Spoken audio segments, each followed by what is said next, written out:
Good afternoon, everyone. My name is Miriam Daud, and I work at the Center for International and Regional Studies at Georgetown University in Qatar. CIRS is a research center here at Georgetown devoted to the academic study of regional and international issues. We are happy to have you all here. The large turnout we got and the center and our community, we are honored to have Professor Arjun Appadurai here with us today for our lunch talk. Our lunch talk series invites distinguished external and internal guests so that our Georgetown community and wider Qatar audiences can benefit from their expertise and scholarship.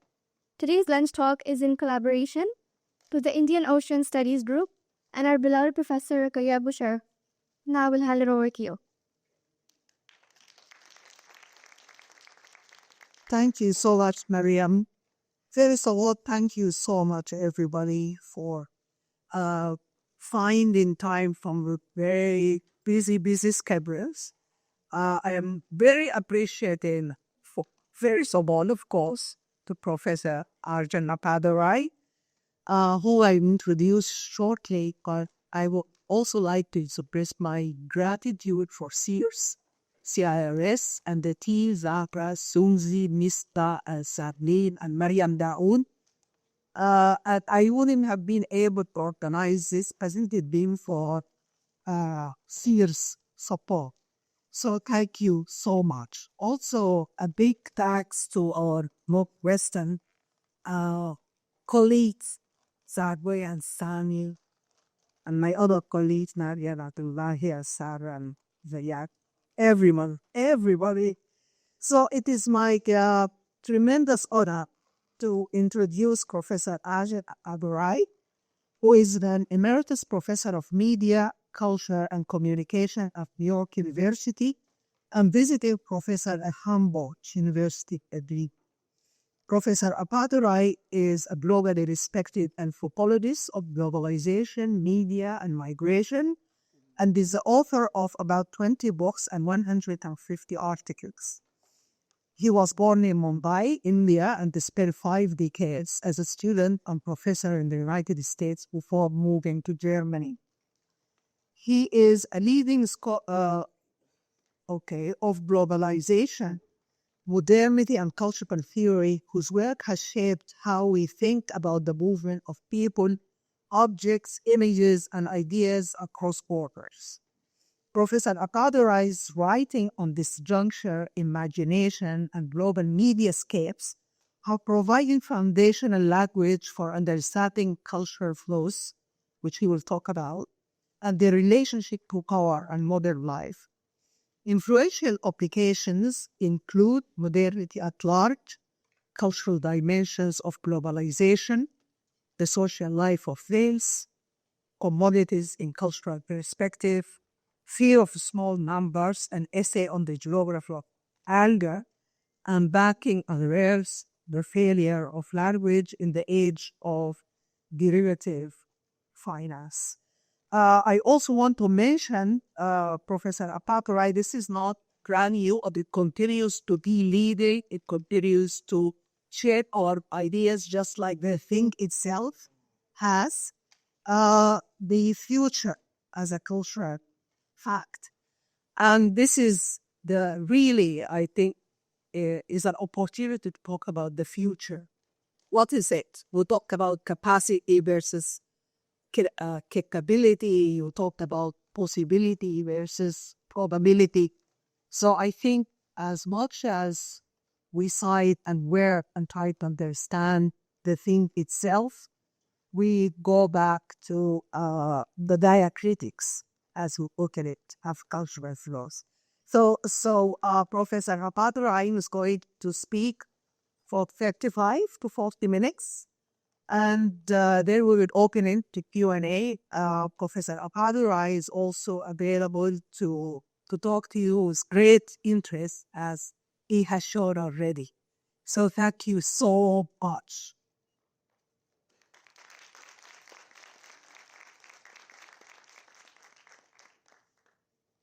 This is my first visit to Qatar, to Doha, and to this campus. So, like a freshman, but slightly older. and very excited to be here. And I have a long list of thanks to offer. When that, at the first really is to my friend Wire, who was so Duke, was my first connection to this campus, this university, was going here, and opened the doors for me to be in touch with other colleagues and those who are in charge of running this campus, who then succumbed to reverse persuasiveness, as many of you have, I'm sure, in many areas, and said, okay, this guy can farm for a few weeks, earn some living and do something here. So here I am.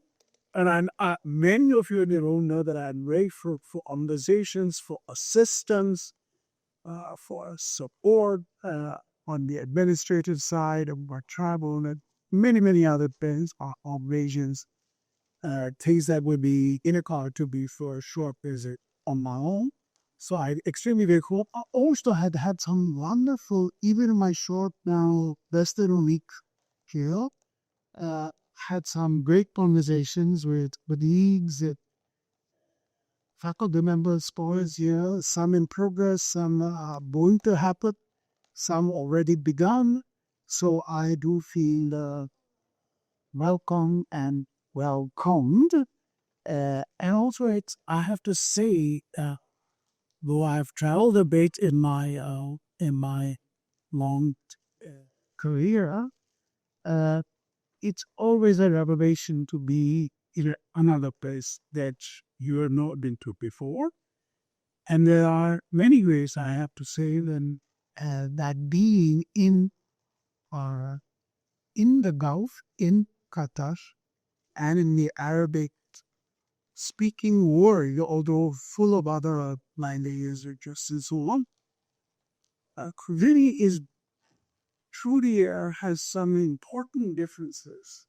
My long-term stay in the U.S., my more short stay in Berlin, and my recurrent history in India. It's a different thing to be not just at a conference or a short visit in this part of the world, but to actually be engaged. And I'll only say that it's remarkable what interests and topics are freely engaged and what topics require looking around the room before you say anything.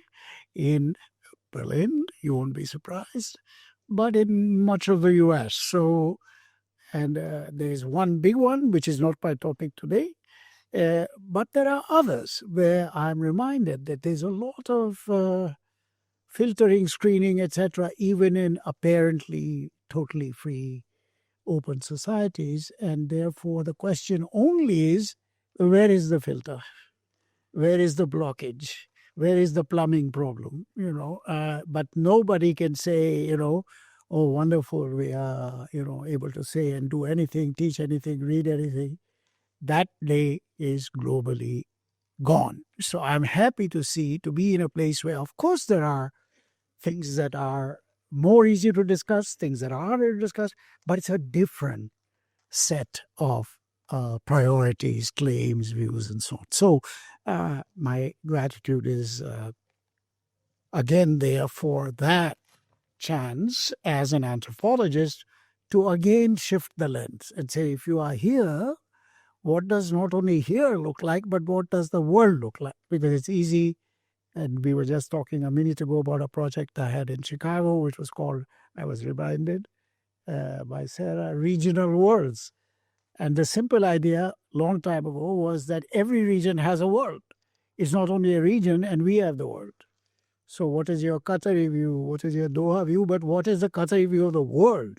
Just like we have a US view of the world, India. So it was a very simple idea, but it's not that easy to actually enact it in a scholarly way or an academic way or in a political way. So I'm committed to that. That said, I want to say some particular things which do have to bear on global cultural flows, but not only in a general way, because that's a topic on which I have written and others have written, many in this room, for decades. So it's not fresh news to say there are global cultural flows or that they are irregular or that they produce different landscapes, mediascapes, technologyscapes, which are different, so that the point of about perspective is not only that people see the world differently, but that produces effects which are real and differentiated, which then interact with one another. So that is not a problem or a challenge or a topic that can be resolved overnight. It takes a lot of work and a lot of people. So I'm in that great movement to understand the irregularities of cultural flows. How do they happen? What is possible? What is impossible? And as many people said to me soon after I began to write on this topic, yes, there are global cultural flows, and I today talked about that, but is it all flowing? And the answer is no, there are many blocks and many bumps. And I think when I was younger, I conveyed the impression that anything could go anywhere. I mean, and I never honestly believed that, because I lived early in India, where inequality, injustice, discrimination, class and caste were every second around me. So it was very difficult to think anybody could go anywhere. As a prefatory comment, let me say that I'm very conscious over time of the blockages and of the dark side. And the whole world has become conscious that globalization, which in the 90s seemed to be opening things up, was a new dawn for democracy, where borders were coming down, that very soon we discovered that was not exactly the case, because the Berlin Wall came down in 1989, and by the early 90s, Central Europe was in flames, and many other parts of the world, Rwanda and so on and so forth. And that led to my book on fear of small numbers. My own country, India, was highly fragmented and politicized and divided. And you could go all over the world and say, well, where's the good news? What happened when democracy and markets and all seemed to win? And the answer was, there's a lot else going on. And what produced it, paradoxically, seemed to be some of this opening up. People were losing jobs. People had high hopes which were not met. Old elites became new elites. It was like, oh, I see. So it's not total equality, justice, and freedom. It's a little more complicated. And people became, all over the world, indeed, angry. Angry about things not delivered, things promised that didn't come true. So we entered a darker phase. So I can happily return to that story, but all of us know it. Or at least know it, whatever our views of it, we know that the promises of the late 80s, the 90s, marked in the West by the fall of the Berlin Wall. I say marked in the West because everywhere else, it was not that walls were falling, but that became a big story. And many of you here had media studies, it became the story, dominating other people's stories for a certain crucial period. So it's not a minor story. So we can't just say it's Berlin Wall, it's a piece of which is, I know, in this building. I was very thrilled to see that. There was a piece of the city I live in now here. But it's not a trivial story, because it got projected along with other forces. I want to shift against that background to sort of come to the present and to make one argument which has stayed with me more or less throughout my academic career, which is that I've had a kind of what amounts to a small obsession, you might say, with that form of governance, government, and organization we call the nation state. I have been like a dog with a bone, gnawing away at that, pulling it, pushing it. And I've changed my views over time. In the 90s, I was convinced that the nation state was a source of a lot of problems. And I endorsed the view that, A, it should be changed, not destroyed, changed. and B, that was sure to happen. Well, here we are, 30, 40 years later, and it shows no signs of disappearing, but it is a different creature than it was. But I think a lot of what is going on in the globalized world is connected to the ongoing long-term crisis of the nation state.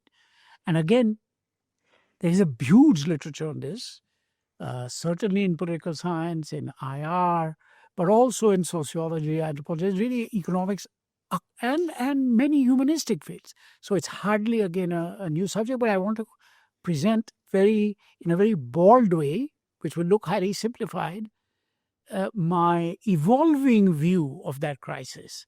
And my evolving view is that the global market, global economic processes, global flows, all the things we talked about starting in the 80s as being a new era where goods, labor, capital move more and more freely across borders, that this was a path to what I now see, which is the following. No nation state has a national economy. If I had a chalk, but I don't use these things very well, so I just point here as if it's written, but I say it again. No nation state controls its own economy. And over the years, I've come to be more and more convinced of this. You can be a giant, or you can be the poorest state in sub-Saharan Africa, lowest on the United Nations list. You're equally not in control of your economy. US, Russia, China, all the European economies, Japan, or the poorest countries in the world, wherever they are, one common thing. Nobody has a pure control over their economy because their assets, their capital, their resources, their labor, their goods, their technologies, global supply chains, nothing is inside the national border. So the nation state was born saying we will give our citizens the benefits of our economy. And there's an interesting subfield which unpacks the idea of national economy. Geography and economy were connected. We have an economy, they have an economy. Well, maybe it was true once upon a time. Those of you who are historians can check this. Maybe it never was true. But if ever it was true, it is not true today.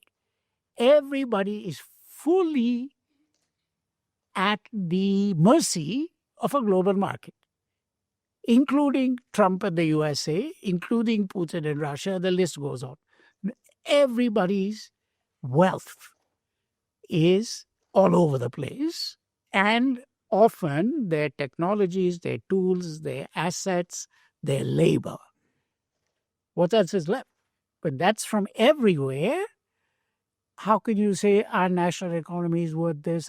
So there is a continuing zombie-like quality where nations measure their economies and all, but it doesn't matter who.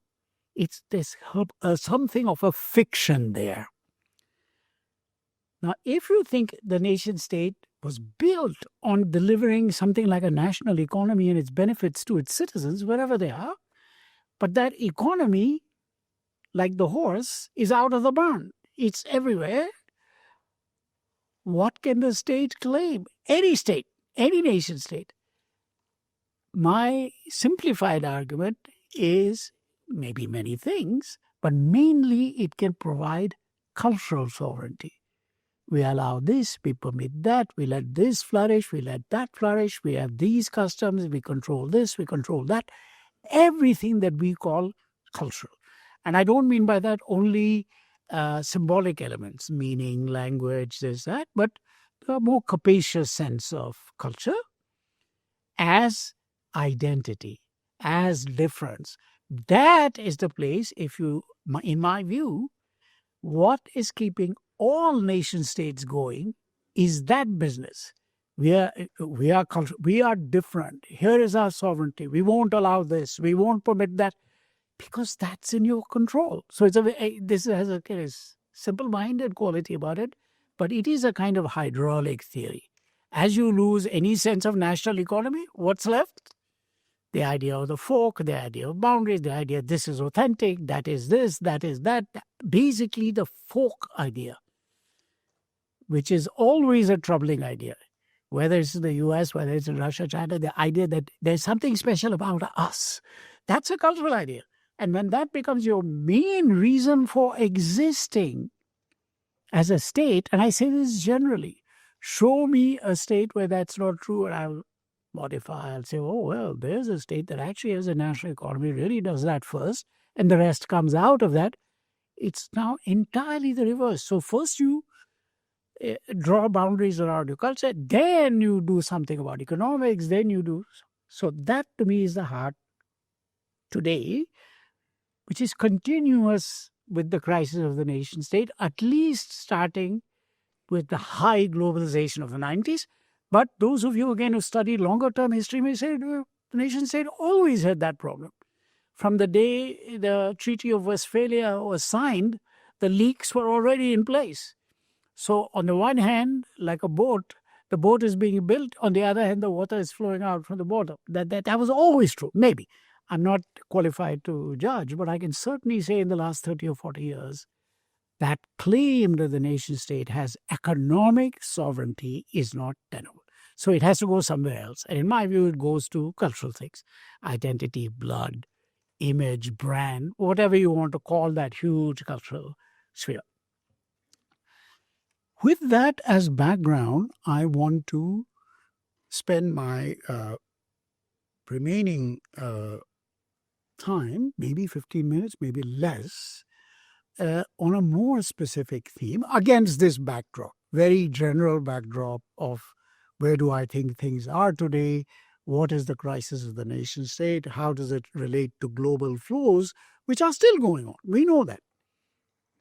Goods of an extraordinary sort, legal, illegal, and semi-legal, human beings, migrants of every type, media images of every type. Again, this state and that state tries to put its finger in the hole and block this, block that. China does that. It's near impossible.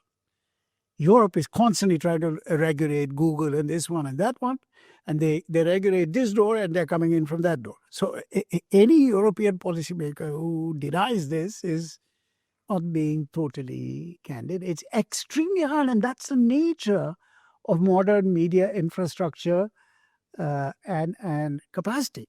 That is, what are you going to do? Cut the submarine cables? Very hard. So even China, which has the biggest mass capacity to regulate internet flows, cannot. So that's a footnote. Even they are daily up against this problem. They close this, something else opens. They open that, some dissident channel opens. On and on. So the question I want to ask in this remainder of my talk is something very specific. In the world that I have described this way, although even in a world described in other ways, you may disagree with me on many things, but even if you agree on basic facts about what's going on in the world, why the global swing to the right? First, you have to agree that there is a global swing to the right. You may not, in which case already you have to take a different train line from me and go to a different destination. But if you're still on my train, which is that from Trump to Erdogan to Putin to the leader of China to Orban, the list is endless and it's growing. The club is growing. The club is growing of who?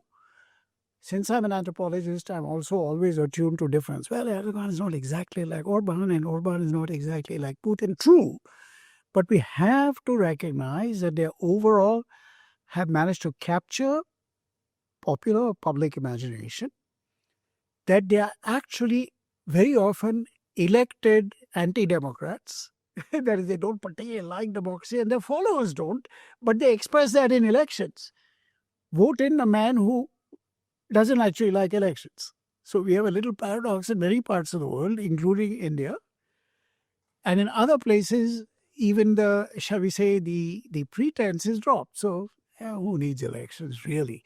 But many people will say it's good to have some kind of popular voice, this, that. That just is true, with small exceptions.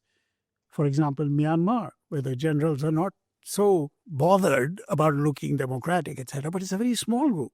Everybody else will talk of the will of the people, the citizens are there, they have shown their support, that song is being sung everywhere.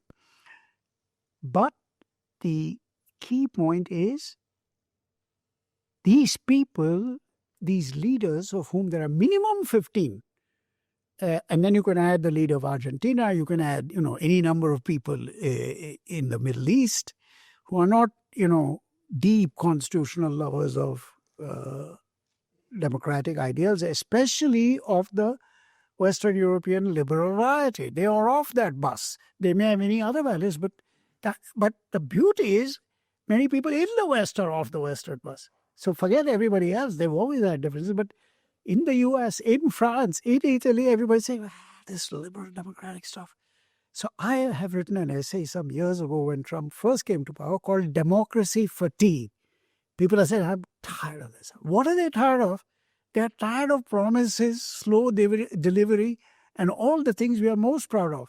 Procedure, deliberation, let's discuss it, let's have town meetings, then our legislators will go to Washington, etc. People say, we've been doing this for 200 years. Many people say, what has it gotten for me? Nothing. Or very little, or is reducing what I have. So democracy fatigue was my term. Like metal fatigue, slowly the thing is about to break. People are just, so these populists, in my view, generally speak to, or perhaps you might say pander to, that sentiment. Yeah, you waited too long. You have been pushed down, and I'm going to change things for you tomorrow. Now, normally people are skeptical, and someone says, tomorrow, the entire white Christian population of the US will be restored to its supremacy. You have been pushed down, which is, of course, not true. But if that's your story, we will push you back up. You will be on top. Somebody else will have to go down, and we know what their colors and languages will be. They will not be English. It will not be Christianity. But you can see variations of this everywhere. The overnight idea that justice, recognition, dignity, goods will be given to people who have been pushed out of them. This, to me, is a common theme. Again, you can tune it differently if you're in the Islamic world, if you're in Erdogan's world, if you are. So obviously, in India, not very far, we have a leader who's fully committed to Hindu majoritarianism. So this is not about Islam. Islam is at the receiving end in India, where ideally the members of the ruling party and the social movements behind them honestly would like to see 220 million Muslims evaporate. Please go somewhere. But as I've often pointed out, you can want that, but it's not an easy management problem. It's not like taking 20,000 people and saying, hello, why don't you go on a boat ride and just keep going, 220,000. 10 to 15% of the Indian population, some would say higher. On top of that, we have Dalits, untouchables. So at the end, the people who are actually at risk are a very large number, but many of them have been convinced that if they're on the Hindu side, they're okay. And that's a huge battle in India, is between people who are progressive and say, no, going that side is not going to solve your problem as a poor farmer, as a lower caste. But some have bought into it. Muslims are out of the political public sphere. They are simply suppressed, repressed, marginalized, tokenized. You can make a long list of words. There are extremely few expressions of genuine Muslim voice in the political public sphere in India. 1.4 billion people, 200 plus million Muslims. So the numbers are staggering. And then to say these people are on the defensive, have to stay out of trouble is very sobering. So it's not the problem, I think, that is often focused on in the West, which tends towards Islamophobia. It's the opposite problem. It's the whole Muslim subpopulation risk. So The ruling government in India also says, we will fix this overnight. And they are a very complex case and belong in one end, which is no direct subversion of the constitution, of the courts, etc., which Trump, for example, is doing. I have argued in my own writings about Trump that he is also a brilliant user of American institutions, American law, American constitution, American police, American procedures to violate the spirit of everything American. So it's a jujitsu. I've written about this here in some little columns. In India, it's not so obvious because due process is being followed. Census, law, we have a powerful Supreme Court, on and on and on. Everything is there, the whole apparatus, the whole furniture, and it's not just pretense. But somehow it is being captured on the inside, in the spirit of the changes of law, the way the census is being used, the way parties are being formed, the way elections are conducted. So now we have something in India which has a long history of census, a kind of special way of recounting whether you're a legitimate voter. A national project, and the opposition is screaming. So what you're going to do is reduce our voters by this new count. Who asked for a new count? I mean, no count is perfect in a place like India. Thousands of groups, a lot of movement, people coming from Bangladesh, people coming from here, coming from there, Nepal, Sri Lanka. And in India, a lot of movement. I mean, there's no way to freeze all that into a known, clear population. But the idea is, let's clean it up. It's like scrubbing the numbers, you know? And when you scrub the numbers, it's not a even-handed process. So, democracy fatigue. And what I want to now show is two things, and I'll stop with it.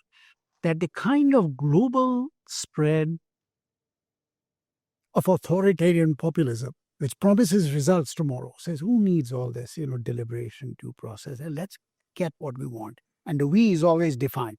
And the they is also defined. It's never really everybody. That combines with cultural nationalism because there's no economic nationalism possible.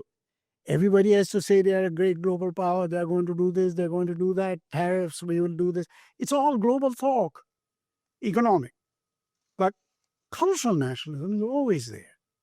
In all these places, again, take the case of Hungary, Turkey, the US, scratch the surface for a minute, cultural nationalism. So populism and cultural nationalism go together in a globalized world in which the economy has slipped out of the bun. Those horses are out. You can't claim them and control them anymore. Finally, I think where I would like to end is if you look at all these, let's say, anti-democratic rulers, to use a very simple word, and say this is what's common, is that they are not deep believers in constitutional procedures, the nature of the law, the rights to dissent, particularly dissent. The D word is as important as the other D word, democracy. Democracy, yes, but dissent, not so good. And they vary, of course, in how harsh they are in relation to dissent, but it's never celebrated. In this circumstance, what I see, and this I go back to my role as a someone with media interest, communication, propaganda, is that the right has 100% eaten the lunch of the liberal left when it comes to emotions. They have captured the terrain, which we call these days, we used to say feelings, we used to then say emotions. Now we say affect, because there's a whole field called affect theory. Somebody tells me I'm still reading to learn, but I roughly think they're all similar. Feeling, emotions, affect, although affect is supposed to be somehow unsomatic and somehow like a mental thing, but my feeling is affect is still contrasted to what we may call Cartesian reason. I think, therefore, I am, here is the logic. It's about something else. So let's call that something else emotions, a word we all still recognize, and say that has been captured brilliantly. And it's well worth asking why all these authoritarian leaders have captured that so successfully. And personally, for those of us in communication, language, media, propaganda studies, I do not think because it's the lowest common denominator. I think they know how to operate this software better than we do. On our side, by which I mean generally liberal and left, that is into inclusion, into openness, into dissent, etc. as principles. I don't mean Marxist or non-Marxist, but generally not into closing. Close down the dissent, end the dissent, close the migration, close the economy. That's the other side, I would say, roughly. But the left still thinks, and this is going to be my last observation, and this includes me, by the way, so this is fully an autocritique also. We think you give the right argument and it will win. And it goes back to someone like Marx, great thinker. He said, haven't I shown you the contradictions? Haven't I shown you the difference between relative surplus value and absolute surplus value? Haven't I shown you the factory floor? Yes, but, I don't get it. Because if I don't read the third volume of Capital and then 15 people after that who are still writing in Jacobin and New Left Review very hard essays for me to follow, I don't quite get it, which means I won't be mobilized. So if my brain is still trying to get on with the program, my affect, my body, my mobilized self is going to be far behind. So nobody says these are wrong arguments, but feelings are left behind. And the right, as I say, is eating the liberal word's lunch on affect. And I don't think it's just by cursing, abusing, stereotyping. I think they know where to go. I think yesterday, Farhat, you were telling me about Erdogan's rhetoric and how these words are deployed, very fine linguistic ploys. I think we see them all. Even a crown, like Trump, has a certain, genius with how he speaks and what he does, and it's working for him. I have written another article that Trump has nothing to do with image. He has no interest in image. He doesn't care, and his followers don't care. If he looks vulgar, stupid, abusive, unregulated, it's like, great. That is a mystery. That is not something we can just say is appealing to the lowest common denominator. The lowest common denominator seems to thrive, and he's an exception. So people who might normally say this is immoral, that is improper, there is a Trump exception, or Trump and many people like Trump exception. So we have to ask, what's the key? What's the software? What's the algorithm? Whatever it is, we on, let's say, some anti-Trump side, now I'm going to the US, don't have it. So I end by saying, Ruqayya said, what do we do? Where is the future? The future is we need to work harder on the terrain of affect and not simply try to reason our way to utopia. That road we have been on for decades, maybe centuries, and I think it might be time to get another map and say, why don't we try to push into the other road? Not therefore to give up ideas, reason, what in the Islamic world we call akal or aql.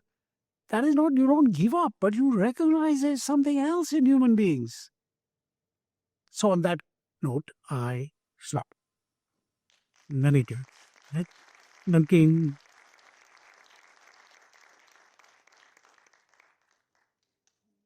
Thank you so much, Professor Appadurai.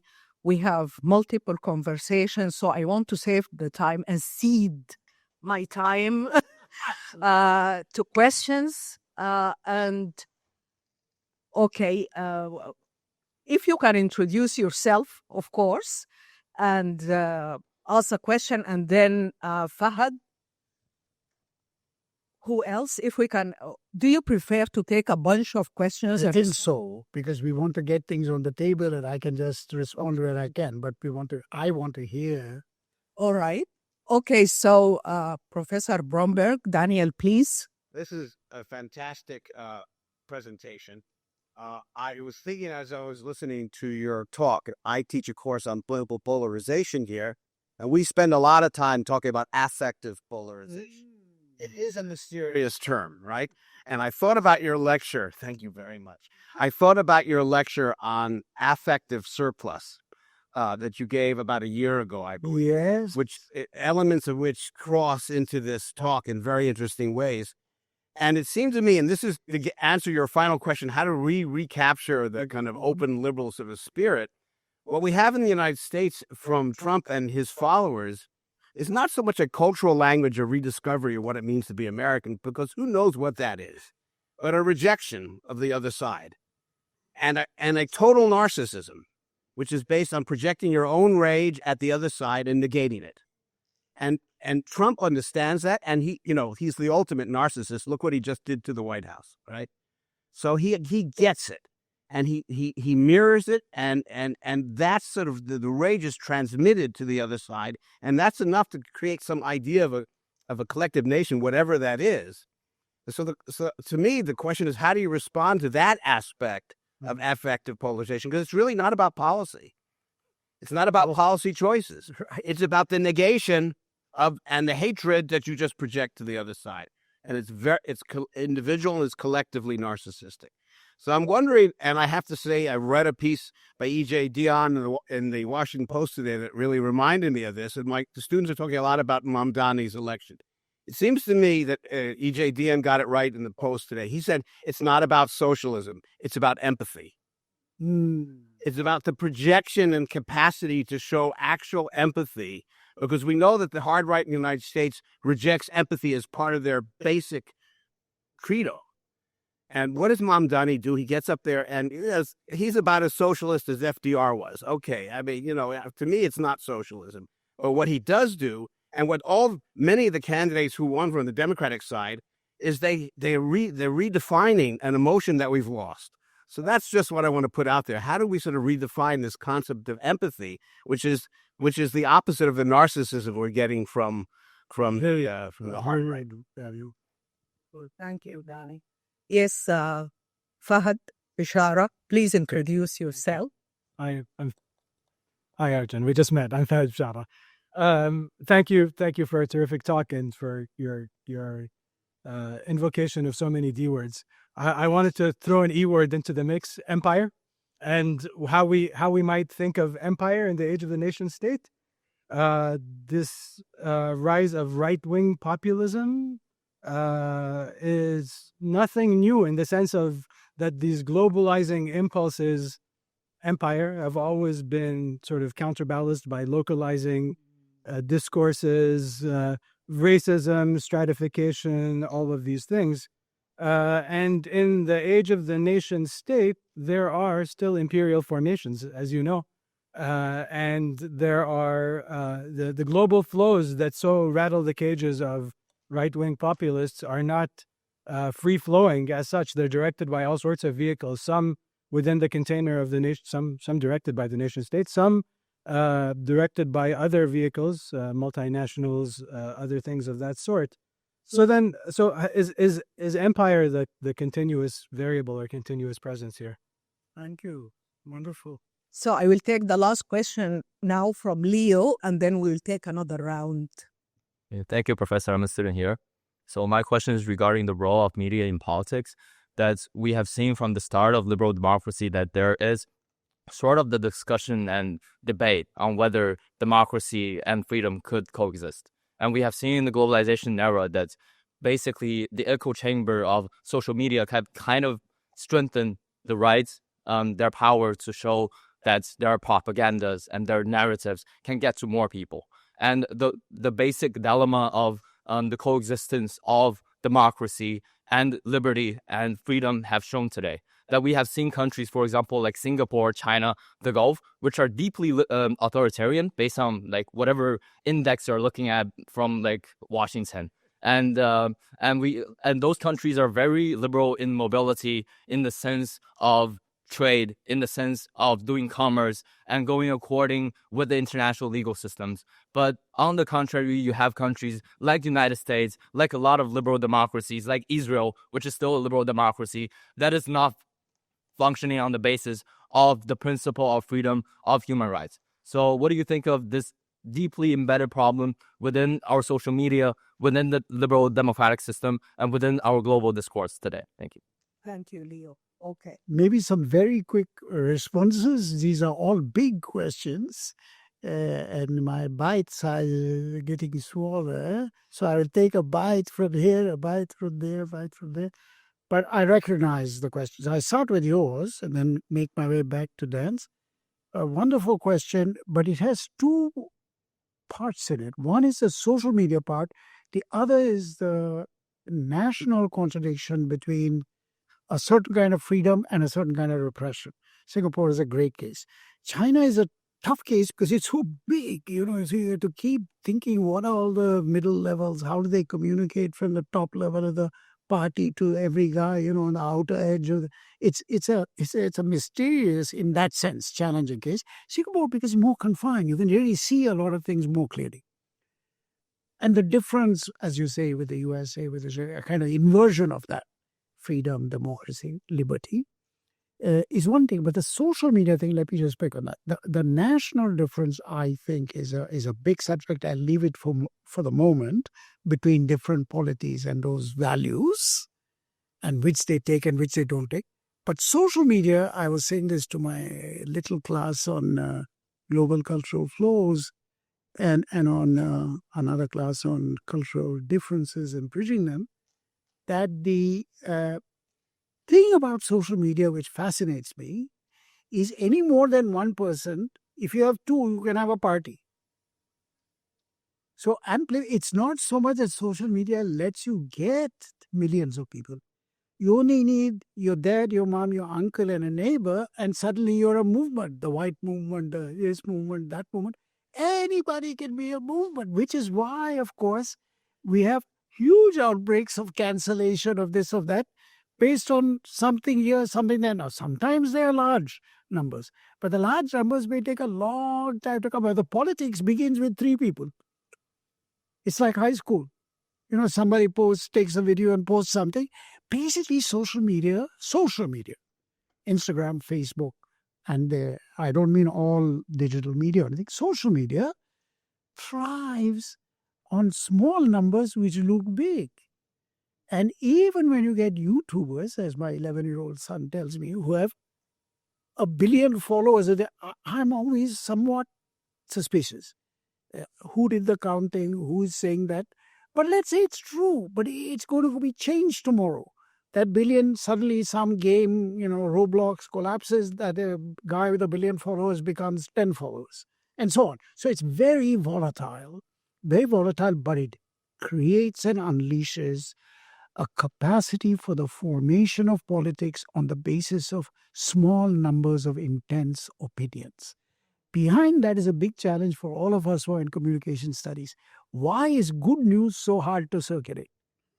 And it's not obvious that people, are just sensorily dead. They want stimulation, they want sensation. There's more than that to the chasing of negative news, negative portraits, negative branding, gossip, malice, etc. We have something positive, and many of us do. Who's listening? That's the problem. Who is coming together for that? So there are issues here beyond what I can say, but I appreciate your question. Your first name, please? Fahad Bishar. Fahad, yes. Sorry. I'm getting a lot of names this week, but I know your work. Thank you. And a wonderful question. The E word is a big one. The E word is a big one. And I'll only say this about it. Again, it's a very big question because it's part of the question of change and newness in globalization.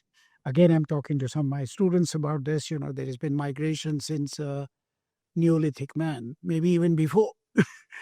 Movement, but no borders, no nations. So many of these things have long histories. My short form view, which is a small dogmatic statement, which I've held on to all these years, is that it's the particular mix of media, markets, and migration, how they co-articulate today. That's where newness comes in. But each of them has a long history. So actually doing a history is not so easy because you have to do each separately, then you have to connect them. Then you have to say, how were they connected in 18th century Egypt as opposed to 19th century India? It's the work of history. It's very detailed, very difficult. But, overview, you can say, my view is that today there is a assemblage of those three things, which is distinctive. That's my short answer. But the empire question is, for me, has a very particular application in relation to nation states, politics, sovereignty, circulation, etc. And that is that I've done some writing, not entirely successful or conclusive in any way, exploring the old question: how could Europe uphold the ideals of the Enlightenment, let's say the French form, liberty, equality, fraternity, and then hammer the hell out of the whole world? Same time, we know this. So people like Uday Mehta, etc., try to talk about liberalism and empire and so on and so forth. But I still think even someone like the great Edward Said didn't quite crack that question. Certainly not Foucault, certainly not the big thinkers I know. So I'm still saying it's worth asking. And I have my short form answer, just so I don't raise the question and escape, is that Europe required a bigger and bigger map on which to enact its own struggles. And so it's not a completely original answer, but most convincing to me. It was not enough to debate it from Denmark to Rome. You needed Sri Lanka to debate something. You needed India to debate religion. You needed the Middle East for something about sexuality, politics, monarchy. You can do it many ways, but Europe was not enough for European debates.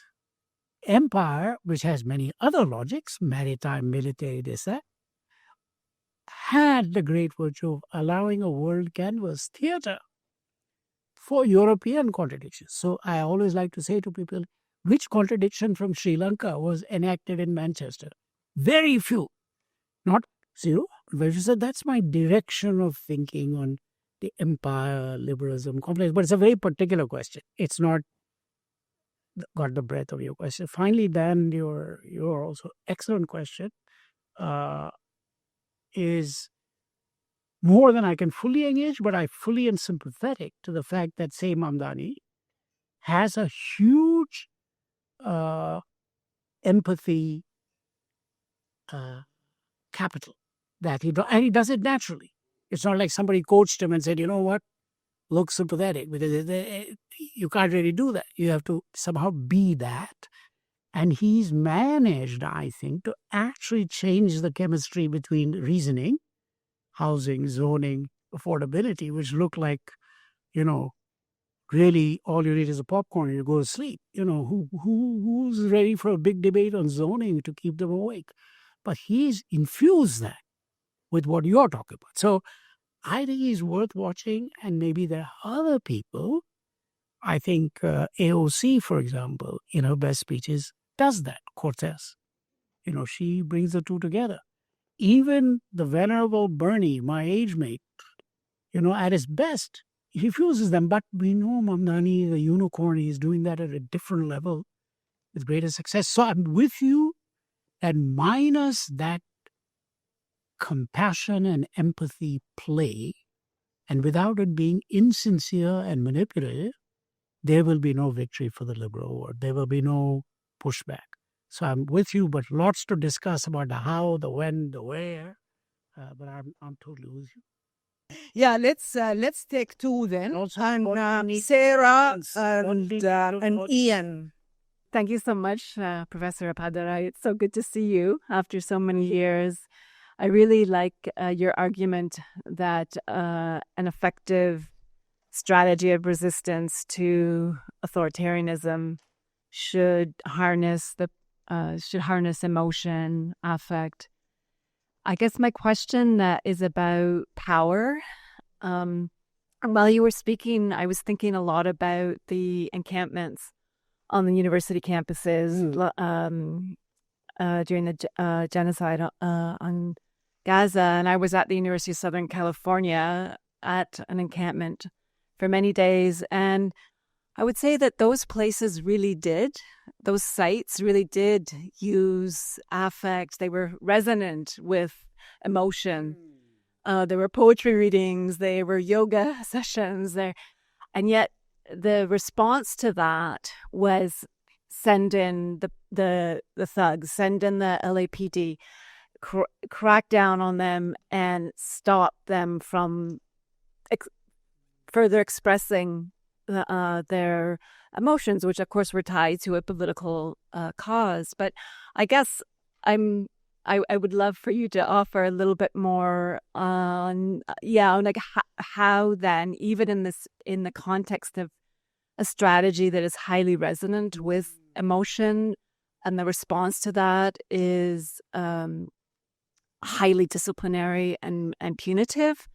What's the next step up? Okay, Ian, please. Thank you so much for coming, and you do us a great honor coming. Thank you so much for your talk today. Basically, I'm just curious where capital is in what you say, primarily because you talk about the enigma of the global surge of the right, and the fact that a lot of this, there's a profound disenchantment with centrist oppositions, with basically the collapse of legitimate social democracy. And that in turn is a consequence of, from the 60s and 70s onwards, as you well know, you see democratic structures begin to get flooded with capital. Yeah.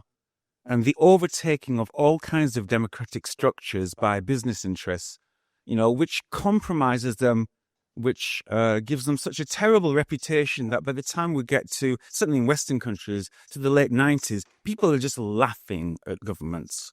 Because, my own I'm British, unfortunately.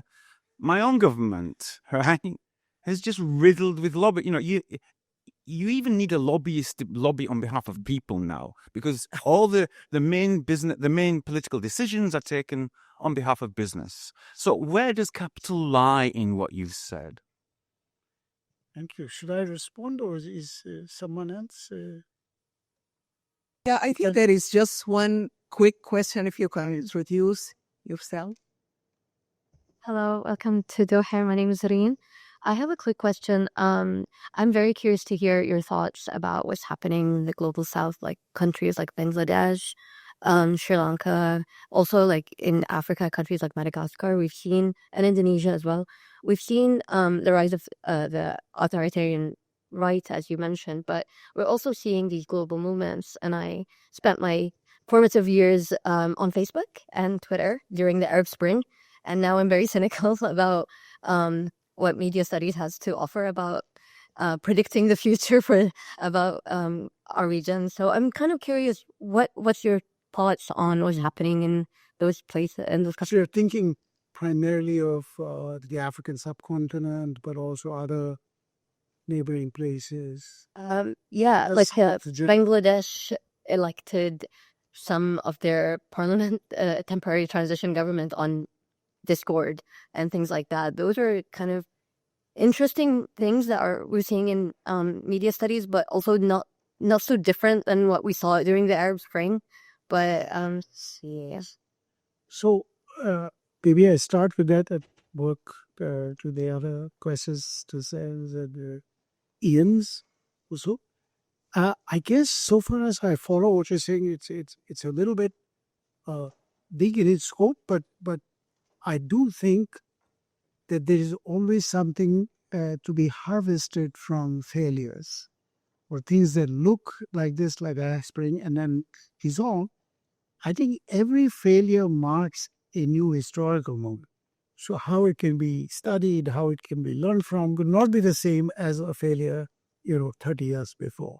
So in that sense, you always need to be alert in the study of things that are even disappointing, where we think democracy didn't really win or this didn't happen, but something moves so that the next time something happens, it won't be on a blank slate. It will be because the Arab Spring happened, say in Egypt, for example, and also in Tunisia and in other places.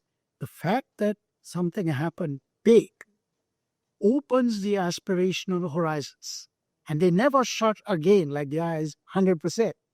They shut like this. The next time they shut like this. So I think there's always some principled room for political optimism, even if we have been brought close and then disappointed.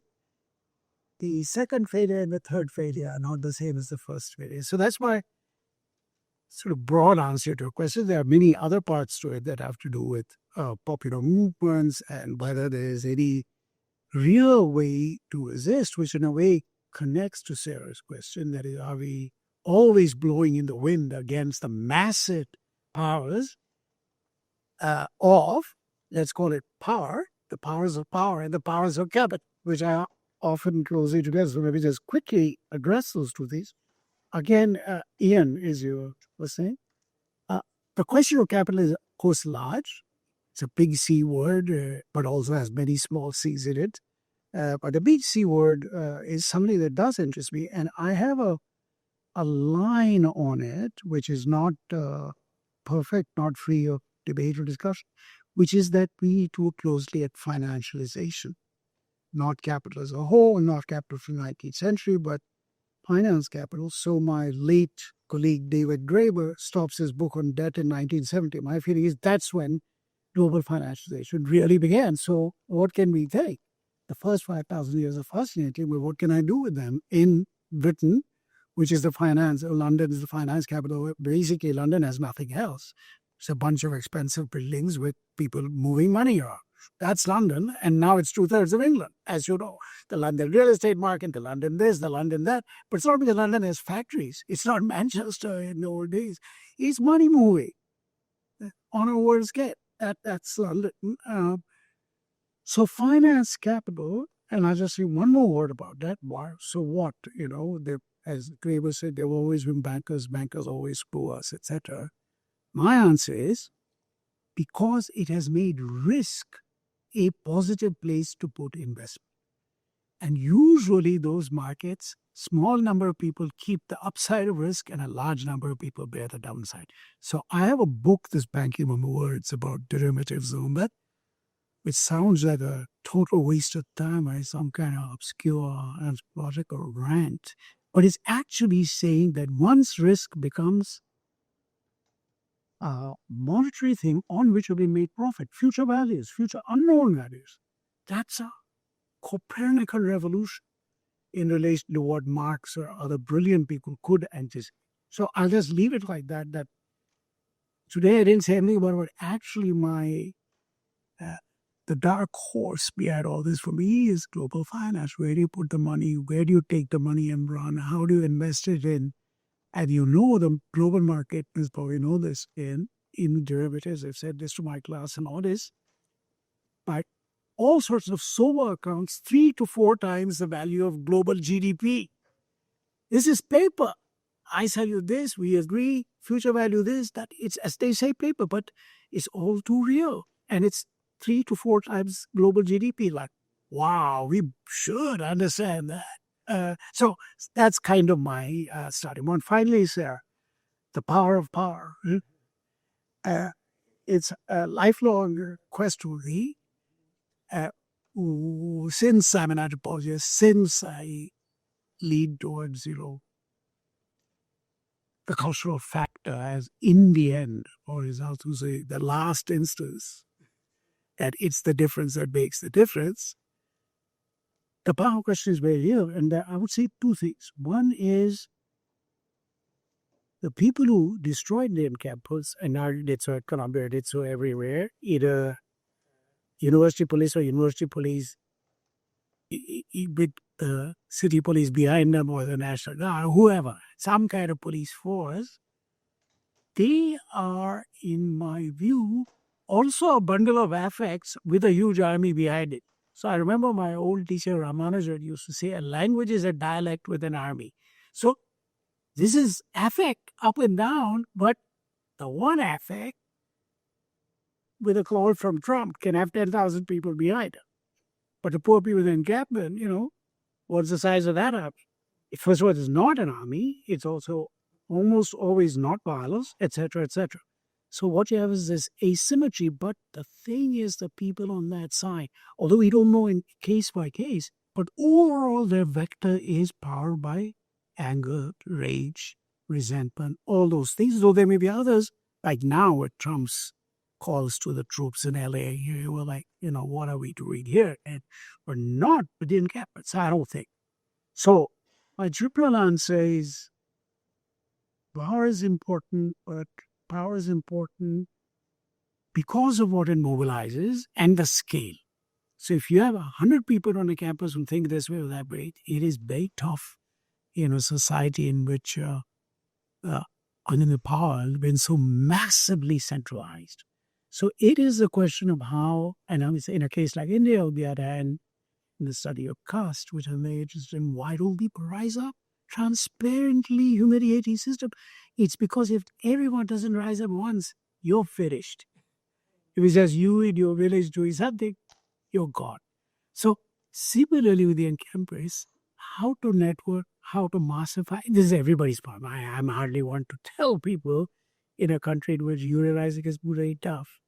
There's a whole American story there, both about consent in the Gramscian sense and the power of corporate forces to enlist armed people to bust unions, bust workers, bust dissident. Trump has taken that all into a higher barbarian form. Yeah, this is absolutely fantastic. Again, thank you so much, everybody, friends, students, visitors, novelists. We have everybody here, and it has been such a terrific honor.